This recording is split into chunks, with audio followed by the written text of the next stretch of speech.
Bonjour à tous et à toutes, je suis ravie de vous retrouver aujourd'hui en vidéo pour vous présenter mon book haul pour les mois de mars et avril.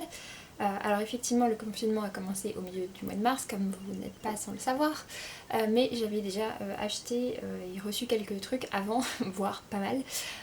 Donc voilà, du coup j'ai quand même de quoi vous faire un book haul, mais effectivement pour le mois d'avril il n'y a pas grand chose. Du coup je vais démarrer tout de suite et je vais démarrer avec les services presse. J'en avais pas reçu énormément au mois de mars, mais j'avais tout d'abord commencé un partenariat avec les éditions Fleurus et ils m'avaient proposé de recevoir donc pour Clara, qui est l'édition du prix Clara de cette année. Le prix Clara est un prix qui a lieu tous les ans, qui récompense des nouvelles écrites par des adolescents et qui sont ensuite publiées donc, dans un recueil et tous les bénéfices sont reversés à l'association Clara. Voilà. Si ça vous intéresse d'ailleurs, si vous êtes mineur et que vous avez une nouvelle sous le coude, la date butoir pour les proposer, je crois que c'est le 22 mai, en tout cas c'est cette semaine.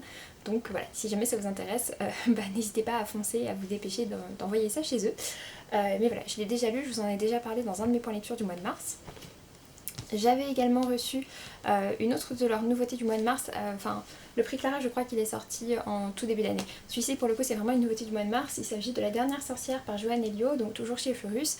Il s'agit ici d'un roman destiné vraiment à la jeunesse et dans lequel on a une histoire avec donc une fameuse dernière sorcière qui conférerait certains pouvoirs. Je l'ai également déjà lu, je vous en ai déjà parlé dans un de mes points lecture du mois de mars. Et le dernier titre que j'ai reçu de leur part, pour le coup je ne l'ai pas encore lu, c'est un titre qui est sorti il y a un petit peu plus longtemps puisque le tome 2 est déjà sorti, mais qui me tentait beaucoup et comme j'avais le choix pour la bienvenue parmi leurs partenaires, voilà, du coup j'en ai profité pour me le procurer et il s'agit de Écume qui est le premier tome de la quête des opales par Sarah Driver et voilà, forcément vous pouvez vous en douter, c'est un peu cette couverture qui m'a fait craquer. On est apparemment dans un titre de fantasy young adult dans lequel il y a une histoire avec une piraterie, de la piraterie ou en tout cas un bateau et une mer importante. Ouais, c'est un bateau, un capitaine de bateau, une histoire avec des baleines aussi apparemment. Donc voilà, ça a vraiment l'air très chouette. Il y a une petite, il y a des cartes au début, une carte de l'univers et une carte du bateau. Pour le coup, je l'ai pas encore lu, mais ça me tente beaucoup. J'avais également reçu un autre service presse que j'ai déjà lu, il s'agit de l'autobiographie de Gloria Steinem qui s'appelle Ma vie sur la route, mémoire d'une icône féministe. C'était super bien, je vous le recommande vivement. N'hésitez pas à aller voir le point lecture dans lequel je vous en parle, il est donc sorti en poche. Je l'avais reçu de la part de HarperCollins et c'était une super bonne lecture, je l'ai également lu au mois de mars. Pour terminer, j'avais reçu deux autres titres. Le premier, en fait, au début du mois de mars, je me suis rendue à un petit déjeuner avec Aurélie Wellenstein pour la sortie qui devait être normalement donc le 19 mars de Yardam, qui vient du coup juste de sortir là avec le déconfinement, puisqu'en fait il était déjà arrivé chez la plupart des libraires quand les librairies ont dû fermer. Donc vous pourrez maintenant le trouver sans souci et c'est d'ailleurs ma lecture en cours et pour l'instant j'aime beaucoup. Mais du coup je me suis rendue à un petit déjeuner organisé par Scrineo et les éditions Pocket étaient également présentes puisque ce sont elles qui publient les titres d'Aurélie Wellenstein en format poche. Et ils nous ont également remis du coup celui qui sortait en même temps, du coup je pense qu'il est aussi sorti ou peut-être qu'il va bientôt sortir, je ne sais pas exactement, je suis désolée, à savoir du coup donc Le Dieu Oiseau. C'est un titre que j'avais déjà lu puisque c'était un finaliste du PLIB de l'édition précédente et je l'avais bien aimé mais je l'avais pas en version physique, du coup je suis contente de l'ajouter à ma bibliothèque. Et le dernier titre, il s'agit d'un titre donc, qui vient également des éditions Scrineo, vraiment Scrineo pour le coup, et il s'agit de Des œillets pour Antigone, le prochain roman de Charlotte Bousquet qui va sortir chez eux au mois de juin. Et on est ici sur un titre qui mélange trois époques différentes et qui va parler notamment de la révolution des œillets au Portugal. Voilà, j'en sais pas beaucoup plus, je suis curieuse de le découvrir mais je me garde ça de côté pour le mois de juin. Ensuite, on va passer aux achats neufs, après on fera l'occasion et ensuite je vous parlerai rapidement des e-books.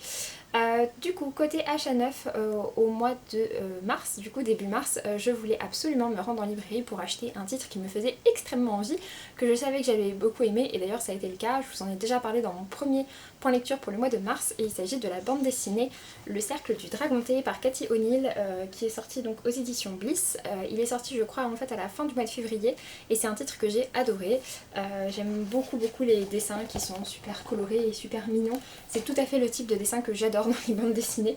Donc voilà, j'ai adoré cette bande dessinée, j'y repense très souvent, je la feuillette régulièrement pour revoir tous les dessins que j'ai adorés. Donc voilà, vraiment une très belle découverte que je me permets de vous en reparler du coup un petit peu ici.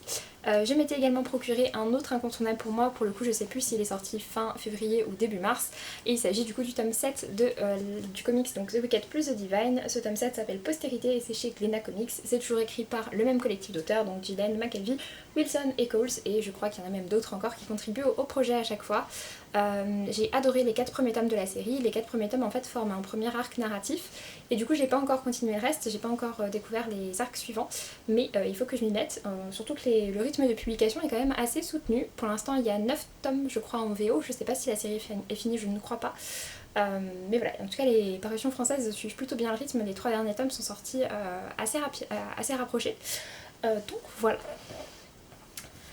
Je m'étais également procuré le même jour un roman cette fois-ci, mais toujours un achat neuf puisque c'était une sortie également du mois de février, et il s'agit du roman de fantasy Le Chant des Cavalières par Jeanne-Mariam Corrèze aux éditions des Moutons Électriques, et du coup je me l'étais gardé de côté ensuite pour pouvoir le lire au mois de mai, pour le mois de la fantasy. Je l'ai déjà lu, ça a été ma première lecture du mois et du coup je vous en ai parlé dans ma dernière vidéo qui était mon premier point lecture pour le mois de mai, et ça a franchement été une bonne découverte. On est ici sur un roman féministe avec des dragons, de la fantasy, pas mal d'enjeux de pouvoir, un peu de magie, enfin pas mal de choses dedans.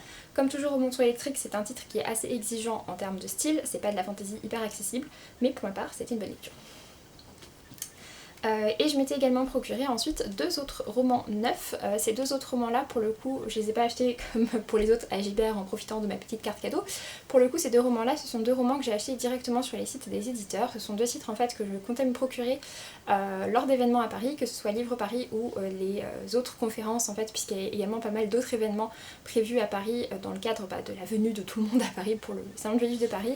Et du coup j'ai décidé en fait de quand même acheter les titres que j'avais prévu de m'acheter sur ces événements pour soutenir les maisons d'édition et particulièrement quand c'était chez des petits éditeurs. J'en ai donc commandé 3 mais le 3e n'est pas encore arrivé, il devrait arriver prochainement. Je vais donc vous présenter les 2 autres. Le premier il s'agit du roman de Sarah Dock qui s'appelle La complainte de Forenza aux éditions Léa. C'est un roman que j'ai peu vu passer mais que j'avais déjà repéré en librairie. Et en fait Sarah Dock devait faire une conférence au Nuage Vert avec Emmanuelle Chastelière dont je n'ai lu aucun titre mais qui est aussi un auteur qui m'intéresse beaucoup, et Mélanie Fazi que j'aime beaucoup et qui est une autrice et également la traductrice de Brandon Sanderson. Et en fait voilà, ces 3 auteurs ont la particularité d'être auteurs et traducteurs. C'est une conférence qui m'intéressait énormément et comme j'avais déjà pas mal vu passer ce titre là et qui m'intéressait déjà, je me doutais très fortement que je me serais laissée tenter et que je l'aurais acheté. Du coup voilà, je l'ai commandé sur le site des éditions Léa et je suis très contente. Je saurais pas très bien vous dire de quoi ça parle, apparemment c'est de la fantasy avec des faillés et une histoire assez crade, donc voilà. Et l'autre titre, pour le coup je voulais me le prendre à Livre Paris puisque la maison d'édition était censée venir pour sa première année vu que c'est une toute jeune maison d'édition, et il s'agit de Gods of Men par Barbara Kloss, donc le second titre publié par les éditions Rivka. En hardback comme toujours chez eux, c'est de la fantasy young adulte avec des jolies choses à l'intérieur, des cartes, enfin bref, vraiment un très beau travail éditorial. Je suis très contente de l'avoir reçu, j'ai commencé à avoir quelques retours dessus qui sont ma foi plutôt très bons. Du coup je suis curieuse de voir ça, c'est quand même un joli bébé, mais voilà, je suis curieuse de le découvrir. Côté occasion, on retourne du coup chez Gilbert Joseph. Je m'étais pris le nouveau roman de Sarah Barouk, à savoir Envole-moi. C'est un titre que j'ai déjà lu, je vous en ai déjà parlé dans mon premier point lecture du mois d'avril si je dis pas de bêtises, et c'est un titre que j'ai bien apprécié. J'avais déjà bien apprécié, elle s'appelait Sarah, mais non pas elle s'appelait Sarah, elle voulait juste marcher tout droit, pardon, c'est aussi un roman sur la Seconde Guerre mondiale. Mais comme pour les 2 romans en fait de Sarah Barouk, ce sont des titres que j'aime bien mais dans lesquels j'ai quelques petits bémols. Et l'autre titre que je m'étais également procuré, il s'agit du premier tome de La Dernière Geste par Morgan of Glencoe, et donc ce premier tome s'appelle Dans l'ombre de Paris. C'est un titre dont j'ai entendu beaucoup de très bons retours. Apparemment on est un peu à la limite entre du fantastique et de la fantasy, avec une histoire entre l'équivalent de la France et de la Chine, et en plus un monde de faillés. Ça a l'air très dense, assez riche et très intéressant, donc voilà, je pense peut-être me le faire également pour le mois de la fantasy, mais ça a l'air vraiment sympathique. Je m'étais également procuré un titre chez Boulinier, sûrement le même jour puisque c'est une boutique qui est juste à côté de Gilbert Joseph. D'ailleurs le Grand Boulinier de Paris 6 va fermer. Je suis très triste de cette nouvelle, comme beaucoup de personnes, vous avez peut-être vu passer ça sur les réseaux sociaux. Je suis très triste, c'est une librairie que j'aimais beaucoup, les autres bouliniers restent ouverts, mais pour ma part je ne les connais pas, ou ceux que je connais j'en suis pas forcément super fan. J'aimais particulièrement celui-ci, j'y ai déniché plein de très belles choses à petit prix, et voilà, du coup je suis triste de sa fermeture. Et j'y avais trouvé en l'occurrence donc Le Secret de la Dame en Rouge, le premier tome par Béatrice Bottet, je l'ai payé 2,50€ quand je vous dis que ce sont des trouvailles à petit prix. C'est aux éditions Scrinéo et c'est un titre de leur catalogue plutôt jeunesse. Celui-ci pour le coup je sais pas exactement s'il y a une part d'imaginaire ou pas dedans, mais en tout cas il y a une part un petit peu policier et historique. Je crois qu'il y a un petit peu de fantastique mais je suis pas complètement sûre. Et j'ai pas trop envie de revoir exactement de quoi ça parle. Mais voilà, en tout cas c'est marqué que c'est dans les dernières années du 19e siècle. Et ouais, ça me tentait bien, je sais pas, j'avais vu pas mal de bons retours quand il était sorti, sur le tome 2 également. Il l'avait à ma médiathèque, j'ai hésité plein de fois à l'emprunter, mais là du coup quand je l'ai trouvé à 2,50€ en parfait état, je me suis pas trop fait prier. Je m'étais également rendue chez Book Off, qui est une librairie à laquelle je me rends un peu moins souvent, mais quand je m'y rends je trouve aussi parfois de belles choses. En l'occurrence c'était un peu différent d'habitude, j'ai pas trouvé grand chose côté roman, mais par contre côté graphique j'ai trouvé des choses, alors que d'habitude c'est plutôt l'inverse. Côté roman je me suis trouvé un autre titre du catalogue jeunesse de Scrinéo qui me faisait envie, à savoir Poussière fantôme par Emmanuelle Chastelière, donc aux éditions Scrinéo. Celui-ci je l'ai payé 5€. Et c'est un titre avec donc une histoire de fantôme et un jeune garçon qui va être embauché comme guide touristique spécialisé dans les mystères de Montréal. En sachant qu'Emmanuelle Chastelière est québécois, ouais, c'est un titre qui me tentait bien, comme je vous disais juste avant. Emmanuelle Chastelière est un auteur que j'ai bien envie de découvrir. J'avais envie de découvrir celui-ci et également ses romans adultes qu'il a publiés chez Critique. Donc voilà, du coup je vais commencer par ici, mais pareil c'est un titre qui me faisait très envie. Et je me suis trouvé donc deux titres graphiques. Je m'étais trouvé tout d'abord le premier tome du comics Beach Planet, pardon, qui est donc chez Glénat Comics. C'est un titre que j'ai hésité à m'acheter plusieurs fois parce que je suis pas 100% convaincue par le style de dessin. C'est pas forcément un style de dessin que j'aime beaucoup, même si en fait c'est un style de dessin qui varie pas mal d'un chapitre à l'autre. Il y a pas mal de styles différents.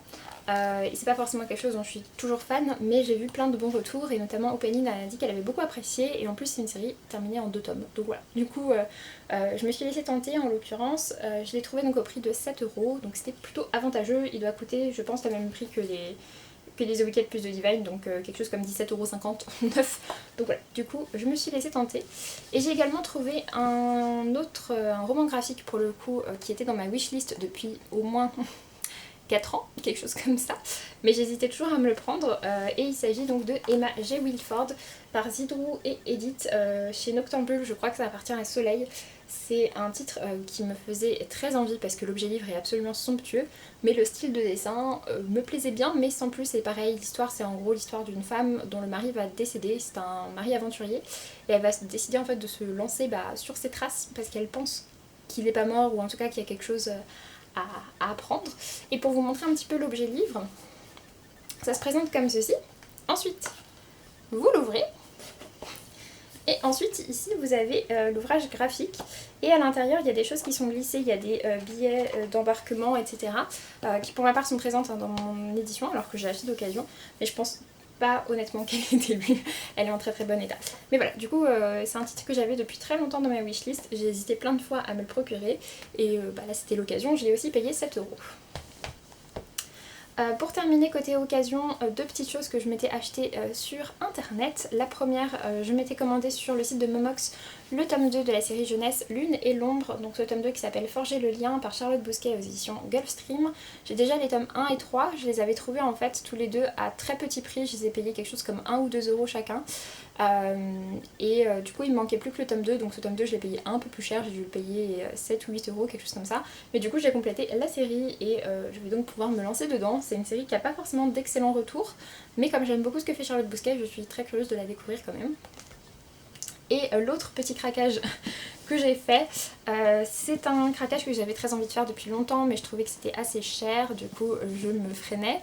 Et puis en fait je me suis inscrite sur Vinted, je me suis mise à trier un peu pas mal de choses de mes placards, Et du coup j'ai profité de ma cagnotte Vinted pour me procurer finalement ces petits coffrets que j'avais très envie de m'acheter depuis un petit moment. Et il s'agit donc du coffret de la bibliothèque de Poudlard, une des dernières éditions qui est sortie chez Gallimard. Il y a des poches qui sont sorties récemment. Au départ je pensais me prendre les poches, mais en fait je les trouve super moches. Voilà.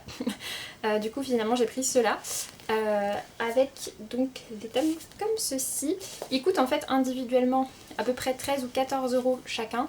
Du coup le coffret est vendu une trentaine d'euros, enfin 38 euros peut-être, quelque chose comme ça. Il est vendu je crois quasiment 40 euros et je trouve ça un peu cher, surtout en sachant qu'en fait j'ai déjà lu ces deux-là. Il n'y a que Biddle le Bard que je n'ai pas encore lu, mais je les ai écoutés en fait en version audio.